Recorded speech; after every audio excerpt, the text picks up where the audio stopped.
روشنی میں چلے، روشنی میں چلے۔ ناظرین، پروگرام کلام کی روشنی میں ہم آپ کو خوش آمدید کہتے ہیں اور پادری صاحب کے شکر گزار ہیں کہ وہ آج پھر ہمارے ساتھ یہاں پر موجود ہیں۔ آج کے پروگرام کا عنوان ہے ازدواجی بدعنوانیوں کے بارے میں بائبلی نقطہ نظر، یعنی کہ biblical point of view on marital abuses. تو پچھلے پروگرام سے ریلیٹڈ آج کا پروگرام ہے جس میں ہم مسیحی شادی کے بارے میں بات کر رہے تھے، اور پچھلے پروگرام میں ہم نے دیکھا کہ کس طریقے سے کس حد تک جو ہے وہ کن رشتوں میں مسیحی شادی کرنا رائج ہے، یا بائبل اس کے بارے میں کیا فرماتی ہے۔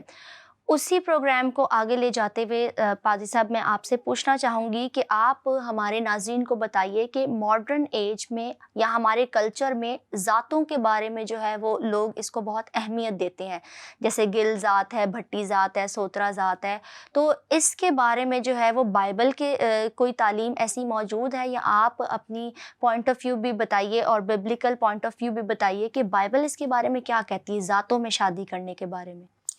اب دیکھو، پروگرام تو ہمارا بیبلکل میرٹل ابیوزس، جی جو میرٹل ابیوزس ہیں اس کے بارے میں ہے، اور ذاتوں کو اگر ہم ابیوزس میں لیتے ہیں، کیونکہ کئی دفعہ ذاتیں کئی جگہوں پر آڑے آ جاتی جی ہیں، ٹھیک ہے، اور ذاتوں کو لے کر تو لوگ بہت فس کرتے ہیں۔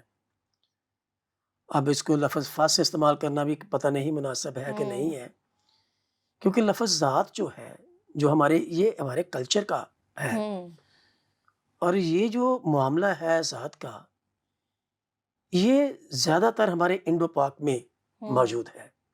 اگر آپ انڈو پاک سے نکل جائیں، آپ یورپ کی طرف چلے جائیں، آپ امریکہ چلے جائیں، آپ آسٹریلیا چلے جائیں، دیگر بڑے اعظموں پر یہ مسئلہ نہیں ہے۔ تو اگر یہ مسئلہ صرف انڈو پاک کا ہے، بر صغیر کا ہے، تو پھر یہ گلوبل نہیں ہے، جبکہ کرسچینٹی جو ہے وہ تو گلوبل ہے۔ تو کرسچینٹی کوئی بھی چیز جو ہے وہ کسی ایک جگہ پر کچھ اور ہو اور دوسری جگہ پر کچھ اور ہو، ایسا نہیں ہوتا۔ بالکل کرسچینٹی کی جو بیس ہے وہ بائبل مقدس کے اوپر ہے، ایگزیکٹلی۔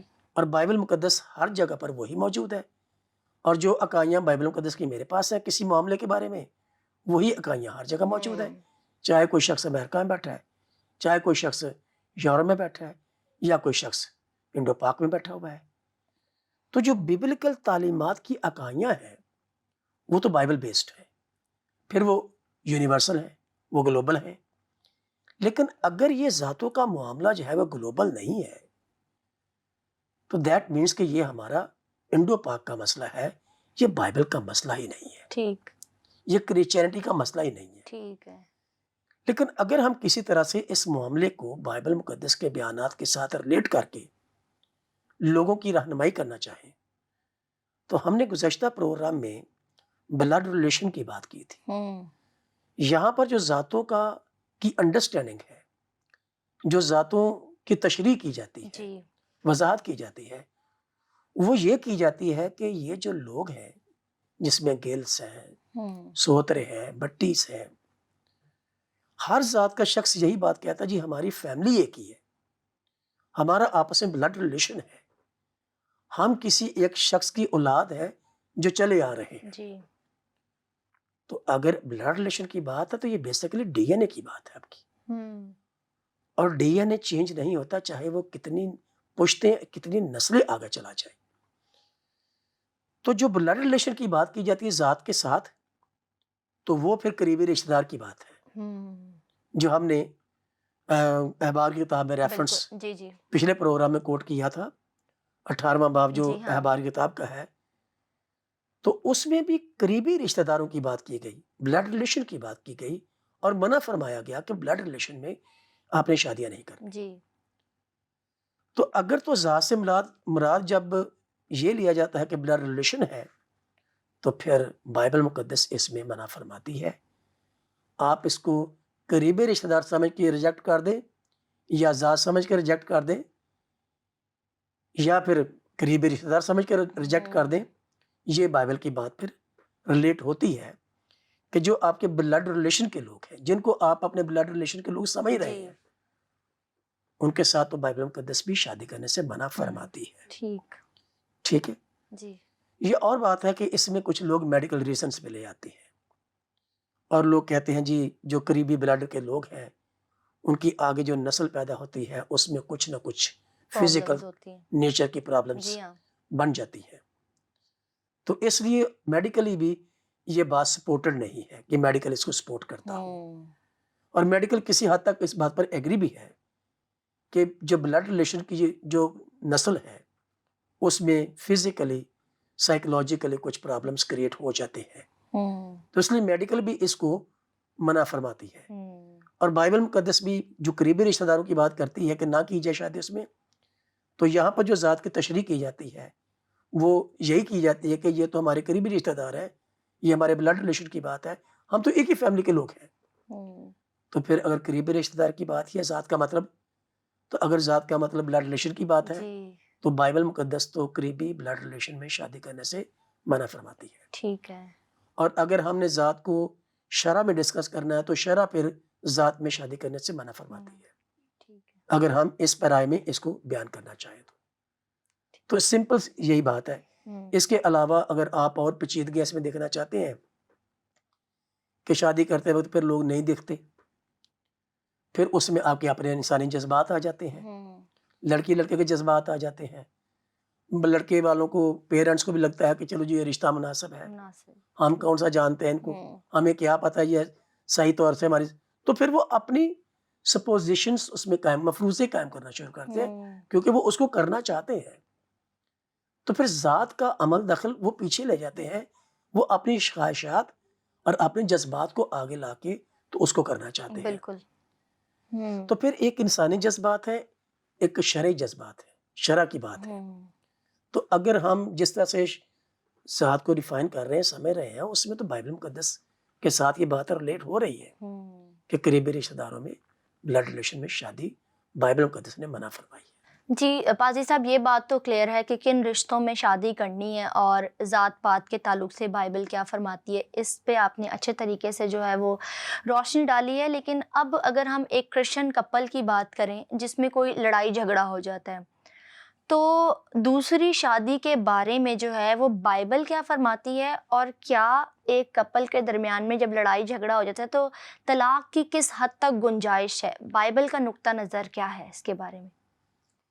دیکھو طلاق کے بارے میں تو بڑی واضح بات ہے، جی. لڑائی جھگڑے تو ہر خاندان میں ہوتے ہیں، اور پنجابی میں ہم کہتے ہیں کہ جتھے پانڈے پے ہوں کھڑک دینے. بالکل. ٹھیک ہے. تو لڑائی جھگڑا تو بڑا واجبی سا ہے، کیونکہ جب دو ذہن بیٹھتے ہیں مختلف کیلیبر کے، مختلف اپروچز کے، تو پھر کہیں نہ کہیں اختلاف رائے ہوتا ہے. جی. اب یہ سٹیج ہے اختلاف رائے کی. پھر اختلاف رائے سے بڑھ کر کچھ اور پرابلمس انا کی بات آ جاتی ہے. تو جب انا کی بات آتی ہے تو وہ پھر سٹیج خطرناک ہو جاتی ہے. پھر چھوٹی چھوٹی باتوں پر انا کی بات بنا کے لے کے تو اس کو پھر تناؤ اور اس میں کھچاؤ پیدا ہو جاتا ہے. ایسا ہی ہے. اس میں پھر دونوں پارٹیز علیحدگی طلاق کی باتیں کرنا شروع کر دیتے ہیں. تو لڑائی جھگڑا جو ہے وہ نیچرل ہے ہر جگہ پر، بشرطے کہ وہ کسی اخلاقیات کے دائرے میں رہ کر ہو، جس کو ہم اختلاف رائے کہتے ہیں. تو وہ تو دیکھو دو شخص جو بیٹھے ہوئے ہیں اور دونوں کا اپنا اپنا ذہن ہے، اپنی اپنی سوچ ہے، تو وہ اپنی اپنی رائے بھی رکھتے ہیں. کہیں تو رائے مل جاتی ہے، کہیں کہیں اختلاف رائے بھی ہو جاتا ہے. لیکن اختلاف رائے کا ہونا جو ہے وہ آپ کے زندہ ہونے کی دلیل ہے کہ آپ دونوں زندہ ہو، آپ دونوں ہوش مند ہو، آپ دونوں شعور میں ہو. تو یہ تو ایک اچھا سائن ہے کہ آپ اختلاف رائے کرنے کی اہلیت رکھتے ہیں. لیکن اختلاف رائے کو آگے جا کر انا کا مسئلہ بنا لینا پھر یہ تھوڑا سا مسائل کو جنم دیتا ہے. جہاں پر انا کی بات آ جاتی ہے پھر وہاں پر آپ کے جذبات ہیں، آپ کی اپنی رضا ہے. پھر آپ انا کے سٹیج پر جا کر آپ نہ اپنے ماں باپ کی پرواہ کرتے ہیں، نہ اپنے رشتہ داروں کی پرواہ کرتے ہیں، نہ آپ عزیز دوستوں کی پرواہ کرتے ہیں، نہ اپنے خدا کی پرواہ کرتے ہیں. پھر آپ صرف اپنی انا کی بات کر رہے ہیں حالانکہ کئی دفعہ وہ بات ایسی ہوتی نہیں کہ اس پر اتنا بڑا فیصلہ کر لیا جائے. چھوٹی چھوٹی باتیں ہوتی ہیں جن کو بیٹھ کر سوچ لینا, سلجھایا جا ری وزٹ کر لینا ان بالکل. معاملات کو صحت کا باعث بنتا ہے, ہوں. بہتری کا باعث بنتا ہے. پولس رسول نے ایسی سچویشن میں علیحدگی, جس کو ہم سیپریشن کہتے ہیں, پر علیحدگی طلاق نہیں ہے, صحیح.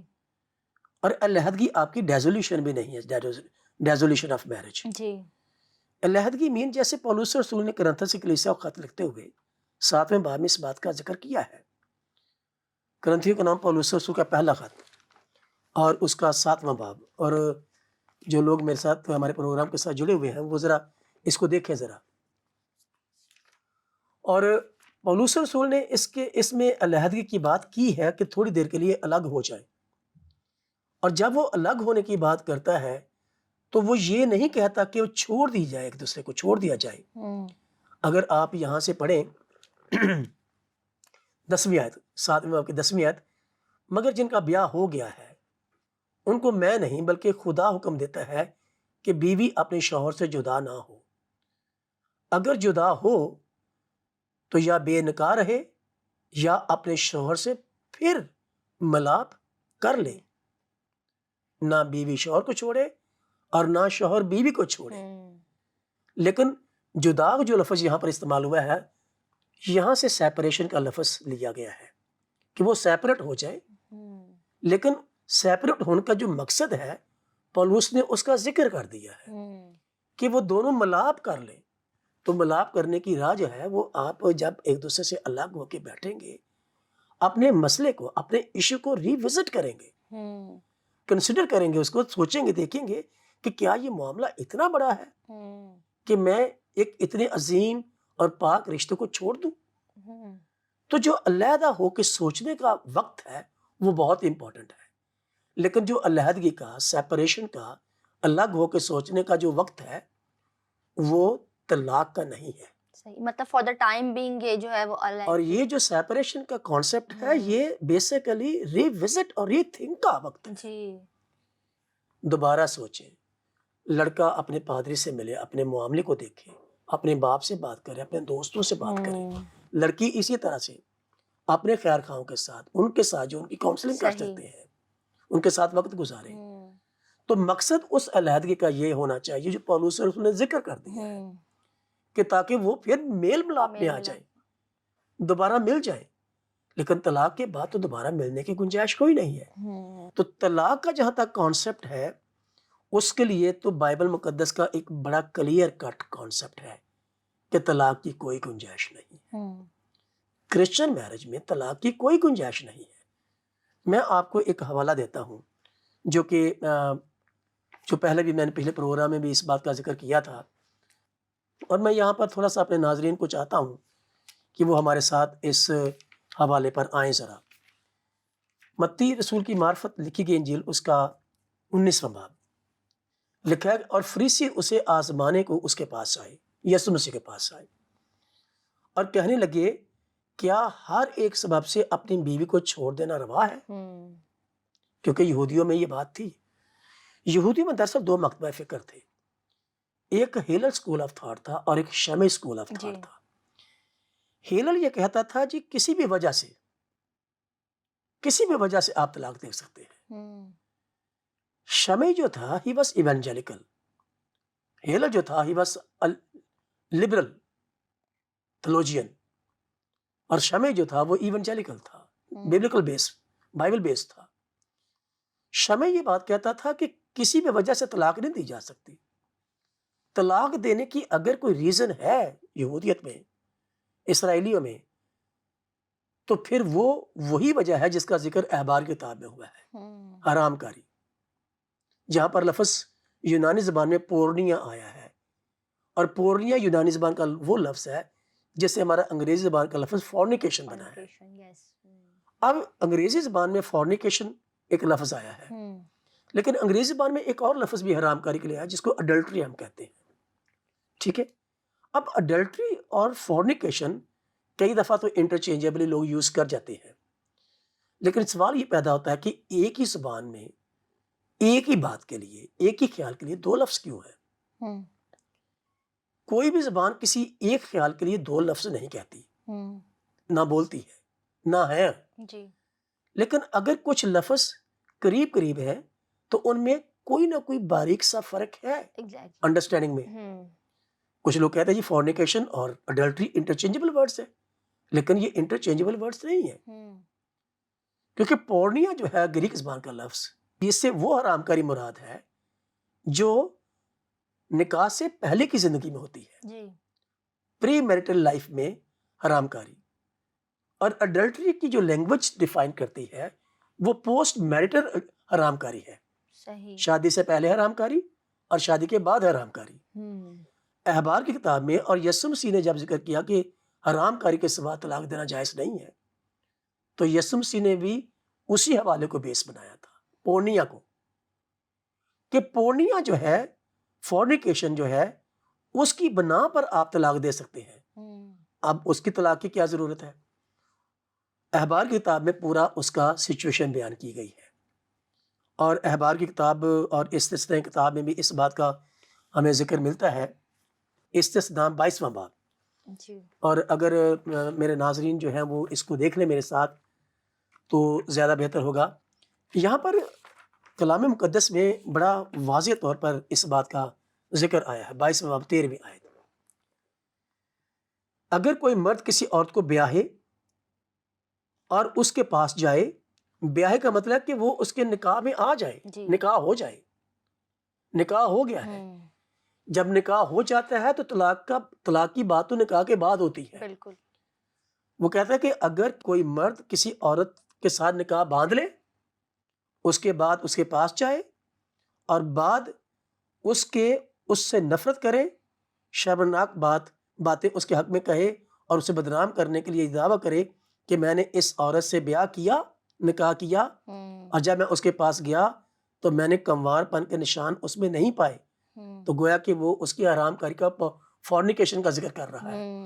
یسوع مسیح نے جس فورنیکیشن کا، جس حرام کاری کا ذکر کیا تھا وہ یہ تھی. یہی تھی ایگزیکٹلی. اور پھر اس وقت وہ آگے ولیمہ نہیں پھر کرے، وہ پھر اس کو اسی دن وہ طلاق دے، جو طلاق کی بیس بنائی گئی ہے.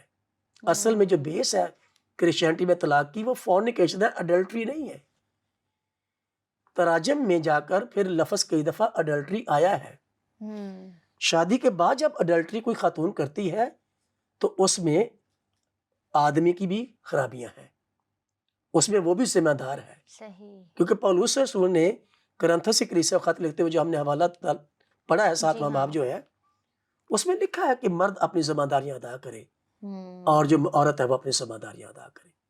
اور یہ ذمہ داریاں ہر لیول پر ہیں، یہ فائنینشیل لیول پر ہے، یہ فیملی لیول پر ہے، یہ ریلیجس لیول پر ہے، وغیرہ وغیرہ. جی جی. تو ٹوٹل لائف کی جو ذمہ داریاں ہیں وہ ادا کرنی ہے. تو اگر اس نے ذمہ داری اپنی پوری نہیں کی اور عورت کسی اس طرح کے اس میں چلی گئی ہے، حالت میں چلی گئی ہے، تو پھر اس میں آدمی بھی قصوروار ہے. صحیح. اڈلٹری میں تو دونوں قصوروار ہیں. فورنیکیشن میں آدمی قصوروار نہیں ہے. فورنیکیشن کے موقع پر تو آدمی وہاں تھا ہی نہیں. اس لڑکی نے یا اس کے ماں باپ نے دھوکے سے اس کے ساتھ شادی کر دی. بالکل ٹھیک. لیکن اس کے لیے پھر سزا یہ تھی، شریعت میں 2 باتیں تھیں کہ اگر تو یہ پری میرٹل فورنیکیشن جو ہے شہر میں ہوئی ہے تو پھر دونوں کو، زانی کو اور اس عورت، دونوں کو سنسار کیا جائے. لیکن اگر یہ فیل جو ہے زناکاری کا پری میرٹل لائف میں شہر سے باہر ہوا ہے تو پھر صرف مرد کو سنسار کیا جاتا تھا، عورت کو نہیں کیا جاتا تھا. اب اس کے لیے کیسے پتہ چلے گا؟ اس میں پھر شواہد ہے، عورت گواہی دے گی، پھر اس کے ساتھ کچھ اور بھی گواہان ہوں گے. اور یہ تفریق اس لیے ہوئی کہ شہر میں ہوگی، اگر ہو گیا ہے اور عورت نے شور نہیں مچایا تو اس کی ول شامل تھی. اگر وہ شور مچاتی تو کوئی آ جاتا ہیلپ کے لیے. بالکل. باہر اس لیے سزا بندے کو صرف دی جاتی ہے کہ وہاں پر شاید اس نے شور مچایا ہے لیکن کوئی ہیلپ کے لیے نہیں آیا اور یہ فیل سرزد ہو گیا، اس لیے اس میں قصور سارے کا سارا مرد کا ہے. صحیح. اس لیے اس سزا میں تفریق کی گئی. لیکن جس بنا پر طلاق کا ذکر کیا گیا ہے یسوع مسیح کے بیان میں، اس کی بنیاد جو ہے وہ فورنیکیشن ہے، اڈلٹری نہیں ہے. تو پھر اگر فورنیکیشن ہے وہ حرام کاری ہے جو شادی سے پہلے ہوئی ہے، تو اور مرد کہتا ہے جی میں نے تو اس میں کمارپن کے نشان نہیں دیکھے، تو پھر اگلے دن وہ ولیمہ تو نہیں کرنا چاہیے اس کو. جو نکاح ایک دن پہلے ہو گیا ہے اس نکاح کو وہ ڈیسولیٹ کرے، اس کو توڑے. صحیح. تو آگے پھر کچھ اور سوچیں. تو یہ طلاق کی جو بات ہے بیسیکلی وہ فورنیکیشن پر بیس کرتی ہے، اڈلٹری پر بیس نہیں کرتی، کیونکہ اڈلٹری آپ پروو بھی نہیں کر سکتے. بہت دفعہ لوگ شادی کے 10 سال بعد، 6 سال بعد، 4 سال بعد اڈلٹری کا کیس بنا دیتے ہیں. ثبوت کیا دیں گے؟ اور آج تک کبھی بھی اڈلٹری کی بنا پر طلاق نہیں ہوئی، کیونکہ وہ ثابت ہی کبھی نہیں ہوئی. تو اس لیے طلاق کی جو بات یسوع نے کی تھی جس کو بنیاد بنا کر، وہ فورنیکیشن ہے، اڈلٹری نہیں ہے. اور اگر اڈلٹری کی بنا پر طلاق ہوتی ہے، سزا ہوتی ہے، تو پھر دونوں کو ہونی چاہیے میرے خیال کے مطابق، کیونکہ جو پرانے عہد نامے میں ذکر ہوا ہے سزا کا، تو پھر دونوں کو ہوئی ہے، دونوں کو ہوئی ہے. اڈلٹری میں دونوں انوالو ہیں. اگر عورت نے کہیں اور کوئی خرابی کی ہے اپنے آدمی کو چھوڑ کر، تو آدمی اپنی ذمہ داری پوری نہیں کر رہا. تو یہ وجہ ہے کہ جو طلاق ہے وہ صرف ایک ہی وجہ سے ممکن ہے، اور وہ فورنیکیشن ہے. اور اس کا طلاق جو ہے وہ شادی کے نیکسٹ ڈے ہی ہوگا، اس کی سزا بھی نیکسٹ ڈے ہی ہوگی، اس کا کیس بھی اگلے دن ہی دائر ہوگا. اگلے دن ہی وہ پھاٹک کے پاس جا کر، جہاں قاضی بیٹھا کرتے تھے فیصلہ کرنے کے لیے، پنچایت بیٹھا کرتی تھی، وہاں اپنا کیس لے کر جائے. لیکن کئی دفعہ وہ غلط کیس بھی بنایا جاتا تھا. اس صورت میں بھی لڑکے کو یہ سزا دی جاتی تھی کہ تو نے غلط کیس بنایا ہے، اب تو اسی لڑکی کے ساتھ رہے گا. اور پھر کچھ سزا بھی دی جاتی تھی. 50 سیکل جو کہ ایک اماؤنٹ تھا جو مقرر کیا گیا تھا، وہ پے کرنا ہوتے تھے لڑکی کے باپ کو. تو اگر اڈلٹری کی بات ہے تو نئے عہد نامے میں تو میاں کے اور بیوی کے اپنے اپنے حقوق و فرائض ہیں. جی. تو جس کا ذکر پولس رسول نے کرنتھس کی کلیسیا کو خط لکھتے ہوئے کیا ہے، کرنتھیوں کے نام پولس رسول کا پہلا خط، اس کا 7واں باب اور اس کی 10ویں آیت میں دوبارہ پڑھنا چاہتا ہوں. اور جن کا بیاہ ہو گیا ہو ان کو میں نہیں بلکہ خدا حکم دیتا ہے کہ بیوی اپنے شوہر سے جدا نہ ہو اور شوہر اپنی بیوی سے جدا نہ ہو، اور اپنی اپنی حالت میں رہ کر وہ اپنی ذمہ داریوں کو انجام دیں.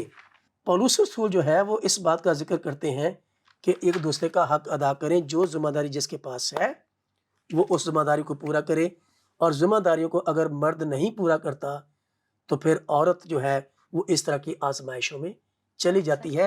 اور پھر اس میں اگر مرد بھی ذمہ دار ہے تو سزا مرد کو بھی ملنی چاہیے. تو طلاق کی کوئی گنجائش نہیں ہے. اور میں سوچتا ہوں کہ طلاق کے بارے میں ملاکی نبی نے ذکر کیا کہ خدا طلاق سے بیزار ہے. نفرت ہے. اگر آپ جو ناظرین ہیں وہ حوالہ نوٹ کرنا چاہتے ہیں، ملاکی نبی کا صحیفہ اس کا 2 باب اور اس کی 14ویں آیت سے لے کر 16ویں آیت تک جو 3 آیات ہیں، اس میں خدا نے ملاکی نبی کی معرفت ڈائریکٹ یہ پیغام دیا ہے بنی اسرائیل کو. اور اس میں جو لفظ لکھا ہے کہ میں طلاق سے بیزار ہوں، یہ میرے پلان میں نہیں تھا. جن کو میں باندھ رہا ہوں، جن کو میں قائم کر رہا ہوں، جن کو میں نکاح میں کر رہا ہوں، ان کو توڑنا انسان کے اختیار میں نہیں ہے. اور ہم کرسچن میرج میں بھی ہم یہ بات کہتے ہیں، جب نکاح پر دونوں ایگری ہو جاتے ہیں تو اس وقت پادری صاحب جو بھی نکاح خواہ ہے وہ ان دونوں کا ہاتھ اٹھا کر خدا کے حضور میں، خدا کی کلیسیا کے حضور میں یہ بات ڈکلیئر کرتا ہے کہ جن کو خدا نے جوڑا ہے تو ان کو خدا جوڑ رہا ہے. تو جو کام خدا کرتا ہے ان کو خراب کرنا انسان پر واجب نہیں ہے. ان کو آدمی جدا نہ کرے، جن کو خدا نے جوڑا ہے ان کو آدمی جدا نہ کرے. اور جب جدائی کی بات آتی ہے، جب طلاق کی بات آتی ہے، تو ملاکی نبی کے صحیفے میں خدا نے کہا کہ میں طلاق سے بیزار ہوں. پھر یسوع المسیح کا بیان جو مرکز کی انجیل میں ہے اور جو یوحنا کی انجیل کا بیان ہے، اس میں جب فریسیوں کے ساتھ بات ہوئی، متی کی انجیل کا 19واں باب دوبارہ سے میں اپنے ناظرین کے سامنے رکھنا چاہتا ہوں. تو فریسیوں نے اس سے کہا، اس نے جواب میں کہا کہ تم نے نہیں پڑھا کہ جس نے انہیں بنایا اس نے ابتدا ہی سے مرد اور عورت بنا کر کہا کہ اس سبب سے مرد باپ سے اور ماں سے جدا ہو کر اپنی بیوی کے ساتھ رہے گا اور وہ دونوں ایک جسم ہوں گے، تو علیحدگی، جدائی، طلاق کی کوئی گنجائش نہیں ہے۔ اور یسوع مسیح نے جب کہا کہ کیا تم نے نہیں پڑھا، تو یسوع مسیح نے ان کی توجہ پیدائش کی کتاب کے ریفرنس کی طرف دلائی۔ پھر انہوں نے ایک اور سوال کیا، انہوں نے اس سے کہا پھر موسیٰ نے کیوں حکم دیا کہ طلاق نامہ لکھ کر تو چھوڑ دی جائے؟ پھر یسوع مسیح نے ایک اور بات کہی، اس نے کہا موسیٰ نے تمہاری سخت دلی کے سبب سے تم کو اپنی بیویوں کو چھوڑ دینے کی اجازت دی تھی۔ اور یہاں پر لفظ اجازت جو ہے یہ بڑا قابل غور ہے۔ یسوع مسیح کہہ رہے ہیں کہ یہ موسوی اجازت ہے، یہ الہی اجازت نہیں ہے، یہ موسیٰ کی اپنی اختراع تھی، یہ موسیٰ نے اپنی انسانی سوچ سے کیا تھا، یہ موسیٰ کی طرف سے آپ کو اجازت دی گئی ہے۔ ابتدا سے ایسا نہیں تھا، لکھا ہے مگر ابتدا سے ایسا نہیں تھا۔ تو یسوع مسیح نے بڑا پولائٹلی کہا کہ موسیٰ کی اجازت جو ہے ابتدائی قانون کی وائلیشن ہے، اور وہ ساری وائلیشن آپ کی سخت دلی کے باعث ہوئی تھی۔ تو یسوع مسیح نے بڑا کلیئرلی کہا کہ تمہیں موسیٰ نے اجازت دی ہے، اور میں یہ کہتا ہوں کہ موسیٰ کی اجازت خدا کے حکم کا درجہ نہیں رکھتی۔ بالکل، جو خدا کا نظام ازدواج ہے اس کو موسیٰ کا نظام ازدواج بدل نہیں سکتا۔ بالکل، اور پھر موسیٰ کی اجازت مسیح کلیسیا کے قابل قبول نہیں ہے، نہ ہی اس کو رسولوں نے قبول کیا، نہ مسیح نے قبول کیا، نہ کلیسیا بزرگوں نے قبول کیا، اور نہ آج کی کلیسیا قبول کرتی ہے۔ تو طلاق کی کہیں بھی کسی بھی سٹیج پر کوئی ایکسیپٹیبلٹی نہیں ہوئی۔ اگر کہیں یسوع مسیح نے ذکر کیا تو فورنیکیشن کو بیس بنا کر کیا۔ تو طلاق کی نفی جو ہے خدا خود کرتا ہے املاکی نبی کے صحیفے میں، یسوع مسیح نے اس کی نفی کر دی، پھر پولس رسول نے اس کی نفی کر دی۔ تو طلاق کی بابت جو آپ نے اس بات کی ہے، طلاق کی بابت کرسچینٹی میں کوئی گنجائش نہیں ہے۔ مجھے حال ہی پتہ چلا ہے کہ ملکی سطح پر ہمارے لینڈ لا میں کچھ اس طرح کی چیزیں آ رہی ہیں، جو کہ یہاں تک بھی مجھے معلوم ہوا ہے کہ کیبنٹ میں تو پاس ہو گیا ہے کہ اگر کوئی ایسی سچویشن ہو جائے جہاں لڑکی لڑکے کے طلاق حالات ایسے ہو جائیں تو وہ طلاق دے کے اپنی دوسری خوشگوار زندگی شروع کرے۔ لیکن ابھی تک وہ جو اسمبلی میں نہیں آیا اور وہ پاس ابھی تک نہیں ہوا، لیکن بائبل مقدس اور لینڈ لا دو فرق باتیں ہیں۔ جی بالکل، شادی میرا شرعی معاملہ ہے، ملکی معاملہ نہیں ہے۔ بالکل، تو مجھے شادی کے تمام معاملات کو شرع کی بیس پر رکھ کے دیکھنا ہے، ملکی قانون کی بیس پر رکھ کے نہیں دیکھنا۔ تو بالکل، اس لیے میں ان باتوں کو اپنے شرع پر ہی ڈیسائیڈ کرتا ہوں۔ تو زندگی کے معاملات جو ہیں وہ شرع پر بیس کرتے ہیں۔ بالکل، بہت شکر گزار ہوں پادری صاحب آپ کی، بہت ہی واضح اور بہترین طریقے سے جو آپ نے ایڈلٹری اور فورنیکیشن میں فرق بیان کیا ہے، جو کہ میرے لیے بھی یقیناً نیا تھا، اور مجھے بھی جو ہے وہ بہت اچھے طریقے سے تمام تر باتیں سمجھ آئیں۔ امید کرتی ہوں کہ ناظرین نے بھی جو ہے وہ ان تمام تر باتوں کو سمجھا ہوگا یقیناً، اور آپ کے لیے بھی بہت کلیئرٹی ہوئی ہوگی۔ اب ہمارے پروگرام کا وقت ختم ہوا جاتا ہے۔ ناظرین، پروگرام کلام کی روشنی کی ٹیم کو اپنی دعاؤں میں یاد رکھیے گا۔ اسی پروگرام میں آپ سے پھر ملاقات ہوگی۔ خدا حافظ۔ آؤ ہم خداوند کی روشنی میں چلے، روشنی